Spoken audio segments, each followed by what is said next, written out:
ada kitab tulisan Sunan Bonang asli, Masya Allah. Dan tulisan ini hanya beberapa lembar menyebabkan 3 sarjana Belanda mendapatkan gelar doktor. Diteliti. Dan setelah saya baca, ya yang saya pahamin kurang lebih 40-60% dari bahasa itu, ya bahasa Kawi. Sayang HP saya ketinggalan, saya download, dan buku aslinya sedang proses perjalanan dari Belanda ke Indonesia. Karena kemarin saya sengajanya ke sana, alhamdulillah saya menemukan orang, kemudian kita hubungan WA, alhamdulillah dicarikan, bahasa Belanda ada, bahasa Inggris ada versi. Yang di dalam bahasa Belandanya disebut dengan Handboek van Bonang.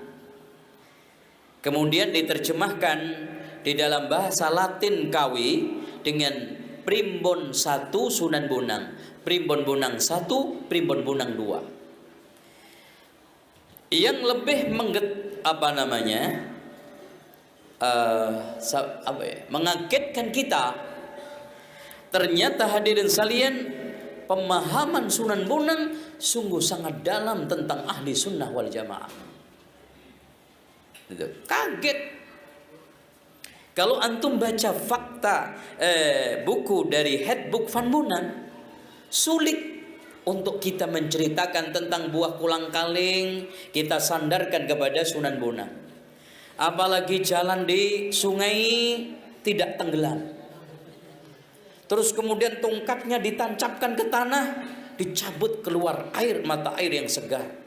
Nggak main-main, bukan hanya keluar air, kitabnya Brahmana yang dari India tenggelam di lautan, disedot keluar di situ.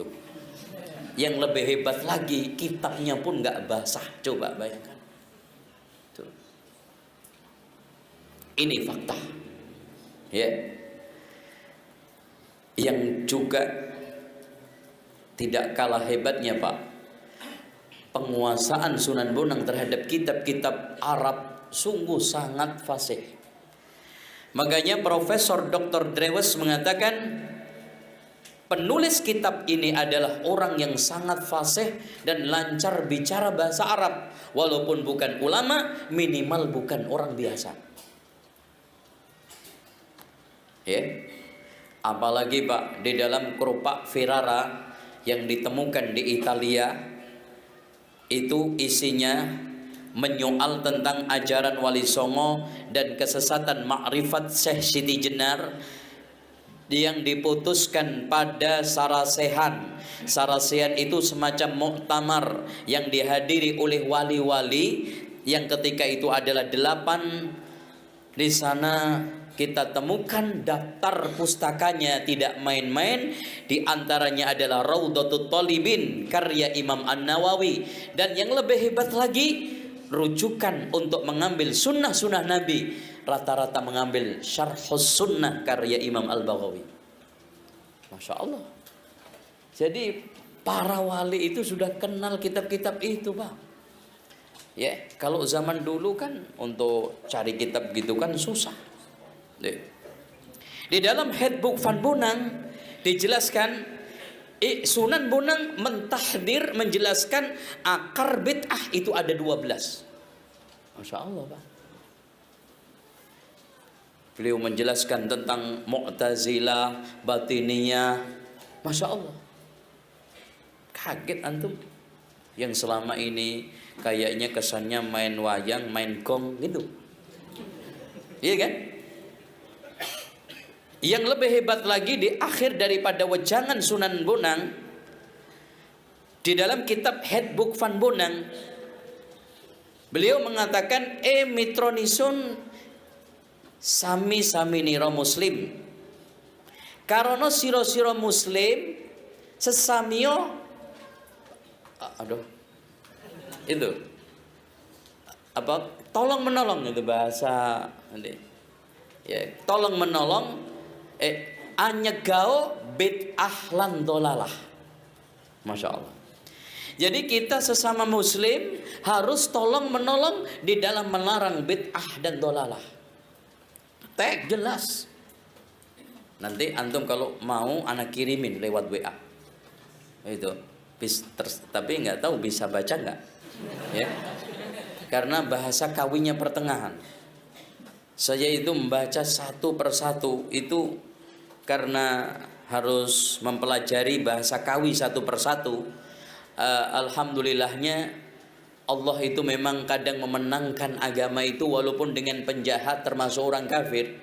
Profesor Dr. Drewes memberikan suatu syarah kalimat per kalimat bahasa kawi artinya ini satu-satu. Lo coba aja bayangkan hadirin sekalian, Syekh Maulana Malik Ibrahim yang diklaim sebagian ahli sejarah Indonesia, katanya Syekh Maulana Malik Ibrahim itu adalah berpaham Syiah. Saya katakan tidak. Itu hanya ingin menguatkan Syiah di Indonesia. Antum lihat di halaman ini Pak. Sebentar. Halaman 138. Di poin 10, Masya Allah, anglampahaken kajatmikan ing syariat lan agami tan angucap-ucap lawan qadariyah lianono saking tan upayane. Paham nggak? Pasti nggak paham. Melaksanakan hukum dan amaliyah agama secara terang-terangan dan tidak berbincang-bincang dengan penganut qadariyah. Subhanallah.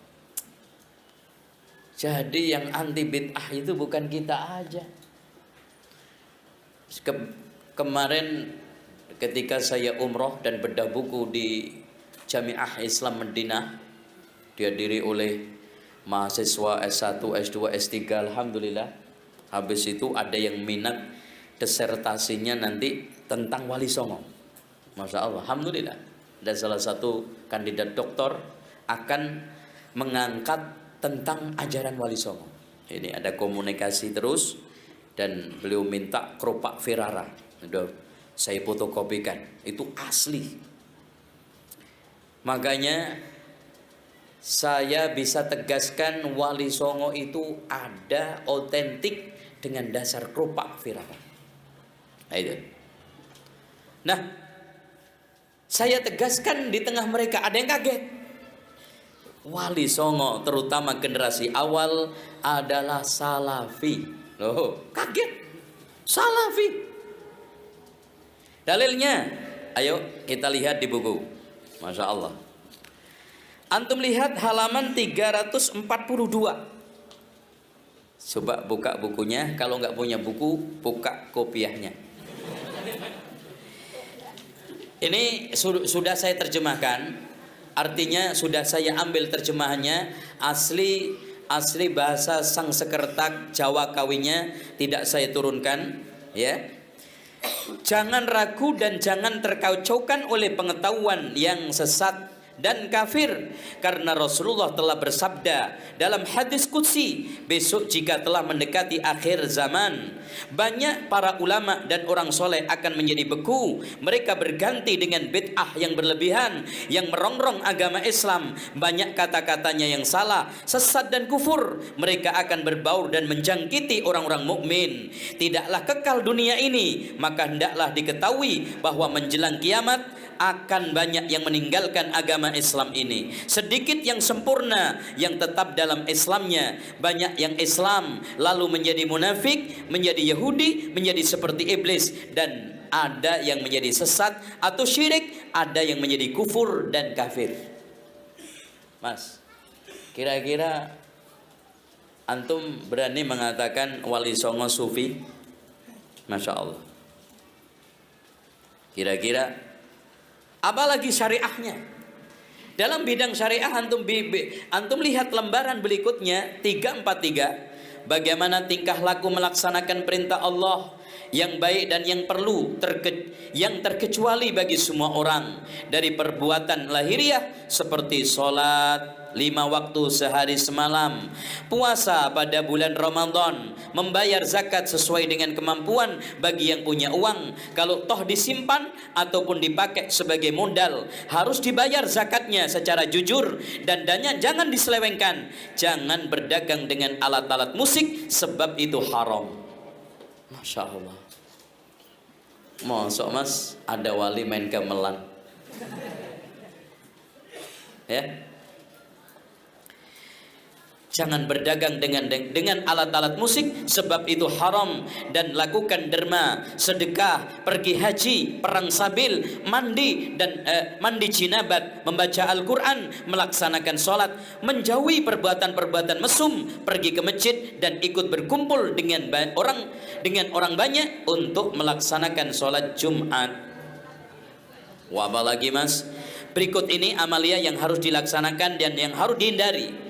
Dari amar ma'ruf nahi mungkar, yang dihindari yaitu memakan makanan haram secara fisik maupun hasil dari perbuatan haram, minum minuman keras, berjudi, merampas hak orang lain, menyakiti hati orang lain, menipu, menghasut, mengingkari janji. Allahu Akbar. Yang hebat Pak, Wali Songo memberikan pembatal keislaman 10. Subhanallah. Kayak sudah janjian sama Syekh Muhammad bin Abdul Wahab, padahal nggak pernah ketemu. Wali Songo itu hidup pada abad 14-15. Syekh Muhammad bin Abdul Wahab abad berapa? 17 menjelang 18. Tapi Masya Allah Pak, persis ya, beda ungkapan. Dan anehnya, kenapa mereka ini juga memberikan kriteria pembatal keislaman 10? Kalau antum baca Nawaqidul Islam ada berapa? Subhanallah. Yang pertama, kaya wong anembah brahala. Ini bahasa sekawiknya. Ikut menyembah berhala, atanapi milau ing pujiane wong kafir, mengikuti pepujian atau upacara keagamaan orang kafir. Yang ketiga, meluo ambabatan, ikut mengeluarkan sesajen. Terus kemudian merendahkan wahyu Allah, baik dengan menyangkal kebenaran maupun keberadaannya. Misalnya menganggap bahwa Al-Quran yang terdiri dari 30 juz itu bukan wahyu Allah, menyelewengkan dalil Allah, atau memakai kebenaran kalamullah. Masya Allah. Nih, cocok untuk 212 kemarin. Ya. 1, 2, 3, 4. Mas, saya tanya, kira-kira keluar dari Al-Quran dan Sunnah? Yang kelima, memaki Allah dan Rasulnya, Rasul utusan Allah, atau memaki malaikat. Insya Allah. Menghalalkan yang keenam, menghalalkan yang haram atau mengharamkan yang halal, sebagaimana yang dibicarakan dalam 4 madhab. Nampaknya para wali ini penguasaan terhadap madhab sangat detail. Selalu kalau bicara fikih, mereka sangat disiplin dalam bermadhab.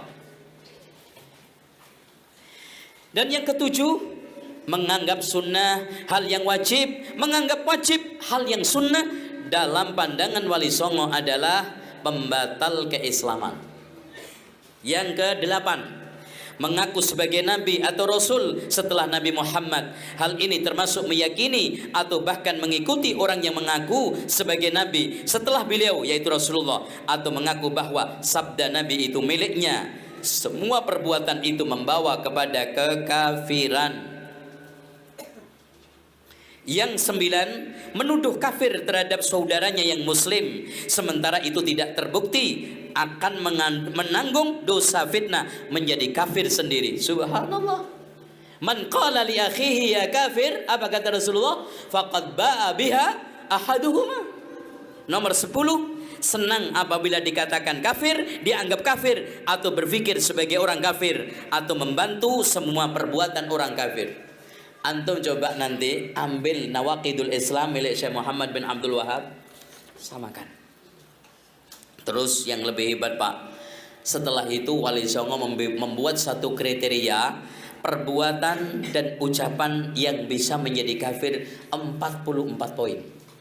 Di antaranya, jika ada seorang muslim yang sayang kepada orang kafir atau berpikir menjadi orang kafir, ikut tingkah laku orang kafir dan membantu semua perbuatan kafir, maka orang itu menjadi kafir.